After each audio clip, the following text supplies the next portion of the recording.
Today we'll be talking about a potential real rates rebound and what that would mean. Again, none of these are professional advice. I'm not a licensed professional financial advisor. Please conduct your own research. I'm not responsible for anything.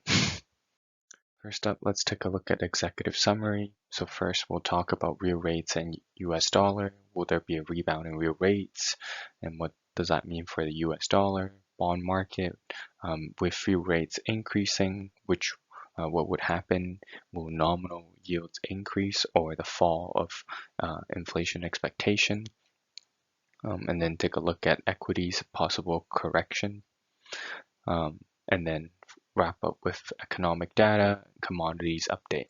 I thought about doing like a different video for energy crisis, but I thought like I just include it here as a bonus. If there's enough interest, maybe I'll make a whole individual video for it. So first up, let's take a look at real rates and US dollar.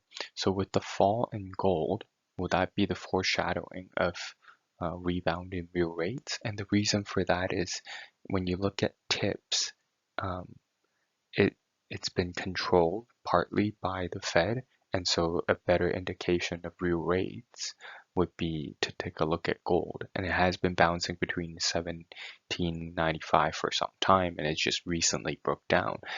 And the question is that will that be the signal that real rates are finally coming back up? Taking a look at tips. Now, why does that matter? Because real rates cannot be negative for the long term because that's horrible for growth. Not like growth equities valuation wise, but like long term economy growth. And it impacts the US dollar where it pushes nominal rates quite a lot lower, and you have negative real return on your currency. That doesn't make sense. And it continues to overinflate asset prices, including growth stocks. And because there's no cash flow, like a consistent cash flow with growth equities, what happens is when you take the future value and you discount it to today's value, you use real rates. But if real rate is negative, then you have an infinite present day valuation. So that's why you'll see the tech stocks, mainly growth stocks, have performed better than your other categories. It's because there's mostly reliant on the real rates in terms of valuation. The DXY US dollar index bounced nicely off 92, and again, this is another sign of real rates rebound, and it has a nice head and shoulder bottom, and we can see a rally to $96. Me personally, I don't invest in US dollar at all. Because in the long term, the US government is insolvent, and so therefore I wouldn't want to buy a currency, especially with central bank like the Fed continuously printing. But in the mean term, it is still the global reserve currency, and it can continue to rally as other fiat currency falls. But again, this is something to continue to watch. Another thing being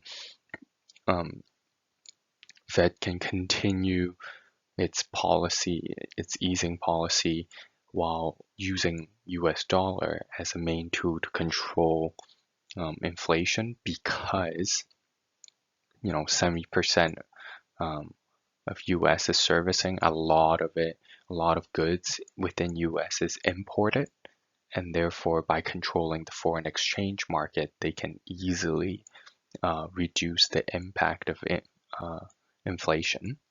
Finally, a key thing to watch next week, the Fed FOMC meeting. So it's interesting, there's still no news on the Powell's renomination, is maybe possibly Biden administration is planning to use that as leverage for Republicans because he was a Republican President Trump selected chairman of the Federal Reserve. And is it possible that Biden is holding that off to try to leverage to get the Senate to vote on his infrastructure bill? Now, the Senate is split 50-50, so 50 votes each. But in order to pass, a spending bill, they need 60 votes, so maybe just 10 Republican votes. Otherwise, he'll have to waste, or not waste, but use another fiscal period exemption where you can just pass it with 50 votes. So either he wait until October, a new fiscal year end, or if he can somehow get 10 Republicans to sign on, that can work too. So maybe he's holding that out for that. But that we will see what happens with that meeting because, Powell will have to continue to try to keep his seat and have another term. So with the bond market, so with real rates and tips, if they rebound, so because of the equation of nominal rates minus inflation expectation, that's kind of the tips rate. If the tips rate increase, the question is, will inflation expectation be coming down or will nominal yields go up? And what we've seen so far is the long-term yields have actually slowed down in terms of rallying, while the midterm is rising. Now, obviously, the short term is controlled, meaning like 1 year and below, controlled by the Fed, and they continuously just keep buying and letting and renewing it. It's pretty much long term at this point. But because the short term they have such control on it, we don't see much fluctuation there. It's interesting that the midterm is rising quicker than the long term. And this will heavily impact financials and heavy capital investment companies because, again, like for example, financials, their income is by lending long term, and their cost is paying interest on short to midterm. Because think about like a long-term mortgage or long-term business loan. That's their income, and their cost is paying out interest on like short-term savings, GICs. So we can continue to watch that development. Next up, let's talk about the equities market. So for US major indices, they're backed away from their highest levels. And the question is with real rates, is this because of real rates rebounding or starting to rebound? And if it continues, will we see a major correction? Like I expect, again, my intuition was always, real rates rebound until, equities market correct for like 20%, and then the Fed will have to come in and, increase, easing even more because you can't, or else the whole bubble just pop. So they'll come back in, and by then the indices should, return to rallying. The VIX, the fear index, is the volatility index, but a lot of people try to call it the fear index because it kind of spikes with when things are falling down. And that again has been quietly rallying, so we'll see. We can continue to watch that development. China, on the other hand, they continue to deleverage. The key now to watch is, will the financials be impacted by the continued corporate defaults? And if that is the case, when will Bank of China end the tightening? And when they do, meaning they start easing, that will be the golden opportunity to buy in for the long term. And that's something that we're continuously waiting to see. But we will see beginning of rebound of certain sectors within the whole Chinese market. But the question is, when will they and tightening. And I think until they will continuously tightening until the Fed ends easing, because again, US is providing a great opportunity for China to deleverage because of the over liquidity that, for example, like a corporate bond that has a default risk of, 12%, but it's yielding, 15 or 18%. So someone is still willing to buy that because the return is still better than, a no default risk US Treasury.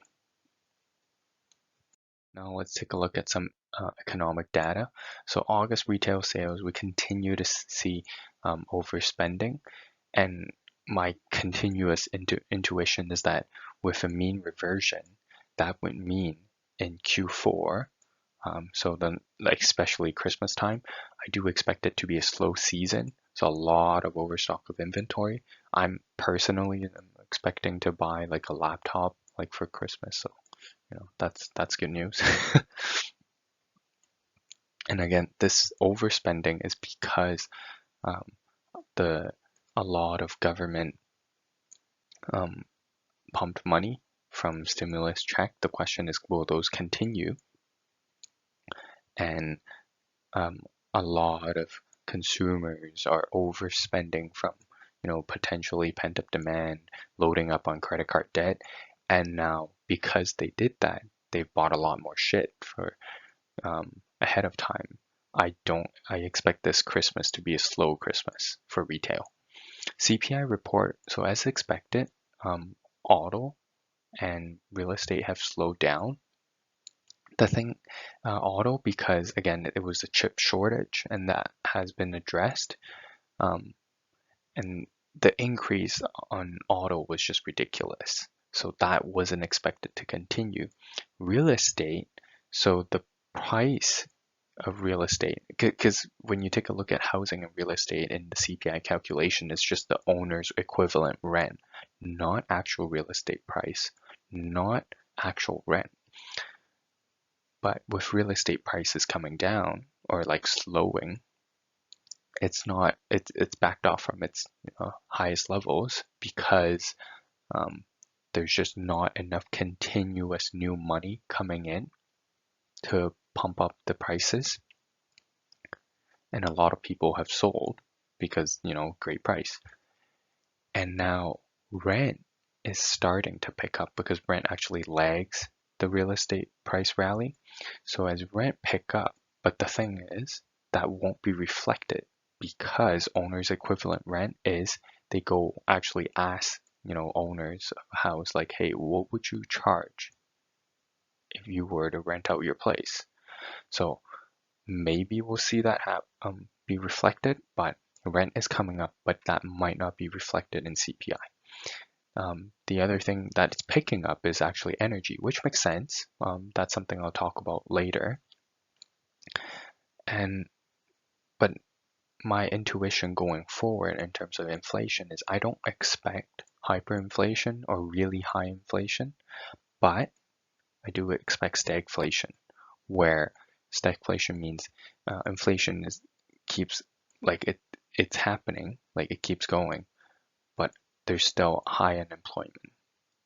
And why is that?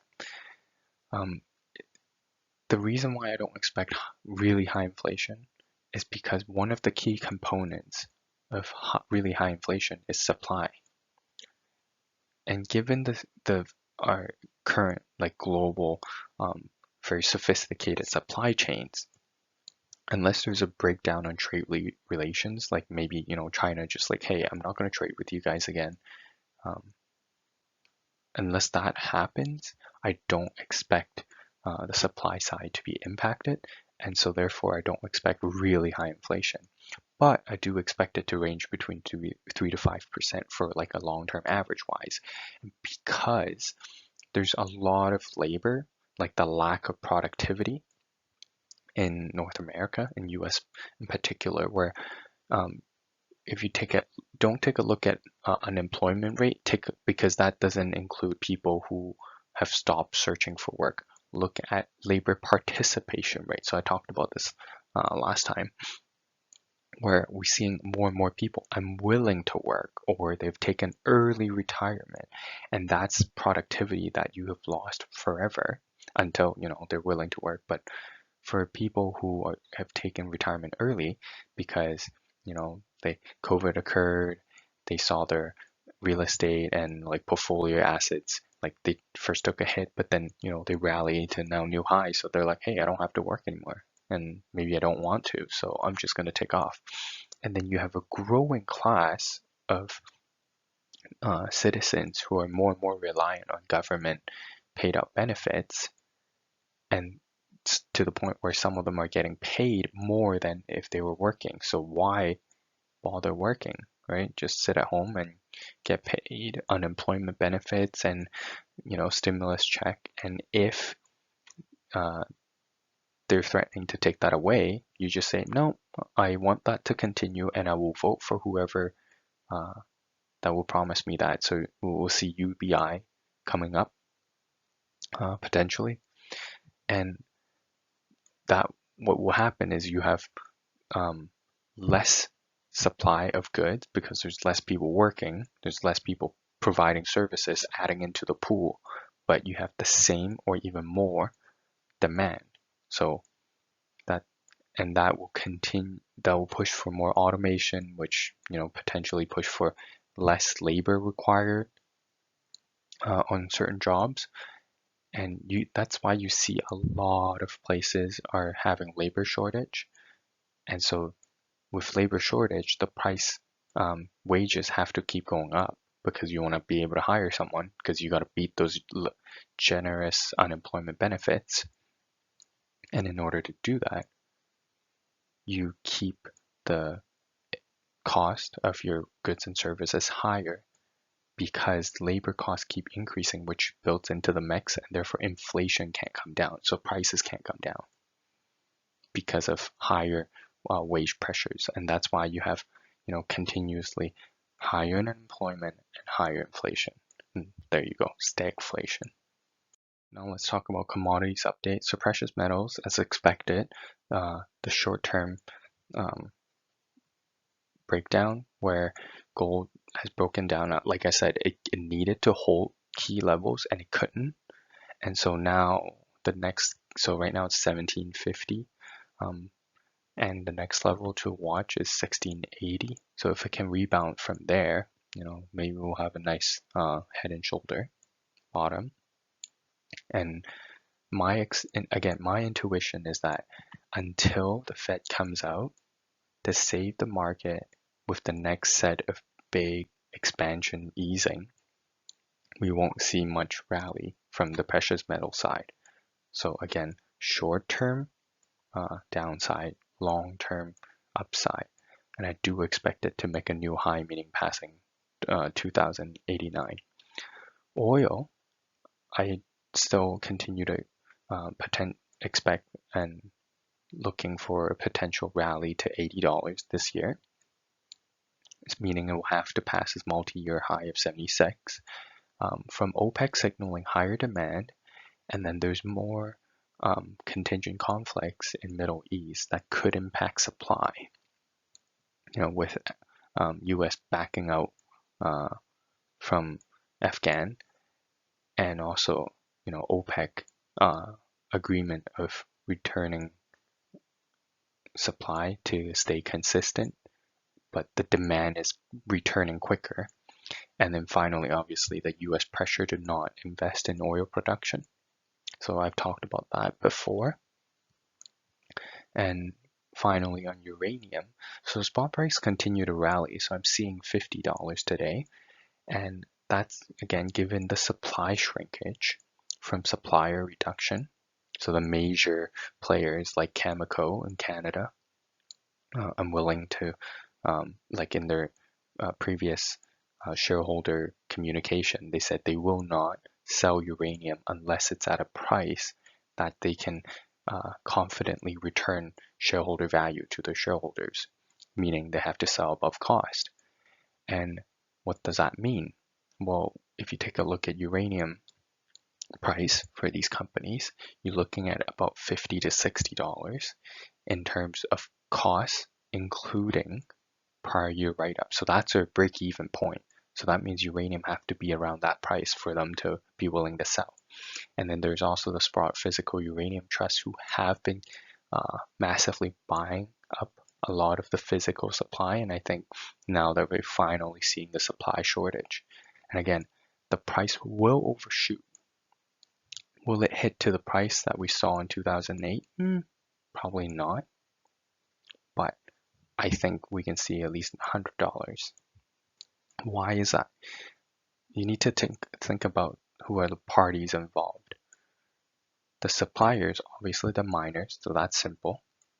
The demand side, these are utility, so like nuclear plant utilities. The buyers don't have an incentive. They just get paid, a salary by government, so they don't care to establish a steady price for the long term. So their goal is just, I just want to get paid my salary, so I'll buy whatever the spot price is. And so what happens is, if they see spot price spike up quickly, but they don't have existing long-term contracts, they might panic and try to buy up as much as possible, or actually set up long-term contract with the producers. Again, it's a very small market. A lot of uranium are traded behind the scenes with contracts directly between producer and the utility companies, and the spot price is very, very small. So that's why the spot price is the last thing to move, but when it moves, it will overshoot. In the very short term, I do think the equities have gotten way far ahead of themselves. It is a very small market, so a lot of people are getting really excited about it, because what has happened before. But I think, again, wait for a pullback, buy some more, because I do think the price will continue to overshoot. But do expect it to be a very volatile market, because it is very small market, very volatile. And a lot, like when you have a lot of not as sophisticated buyer that just like buying up like at whatever market price, you will continue to see push up of equities. But then the big players will know to take profit. So be careful where you buy in for this. But if you're holding for the long term, it's not too bad. But beware of buying. Obviously, the juniors are more risky, so keep that in mind. Finally, a little bonus, because it's not really relevant to other topics, so I thought just do it as a bonus. So energy crisis. So in Europe, we're seeing energy prices spiking. Now, why is that happening? Obviously, with the colder weathers, that's like this winter looks like it's come like sooner this year. But in terms, so that's the demand side, but it's more on the supply. So the lack of long-term investment into core energy infrastructures, and they're incorrectly choosing, mostly for politics, incorrectly choosing solar and wind to think that, that can replace fossil fuels. So instead of investing in fossil fuel infrastructure, they invested in solar and wind, and also not in fossil fuels. So what happens is, in terms of these mines, refineries for fossil fuels, you need continuous capital infrastructure investment in order for them to operate. And so with less and less, so you have less and less fossil fuels. But then the problem is solar and wind is not as reliable. Why is that? Because first of all, that you can't just ramp up production if you need it. So meaning if today was much colder than yesterday, you can't just ramp up production. And solar, what if there's no sun that day, but you need people, need energy continuously to live? And wind, same thing. What if there's no wind? And so therefore, these are secondary energy sources that cannot replace your core. Where fossil fuels, if you need more, you just burn more, right? Burn more coal, burn more oil, burn more natural gas. Now, obviously, there's the carbon footprint side of things. We can talk about that later. But the key point is that you cannot use a secondary energy source to replace a core energy source.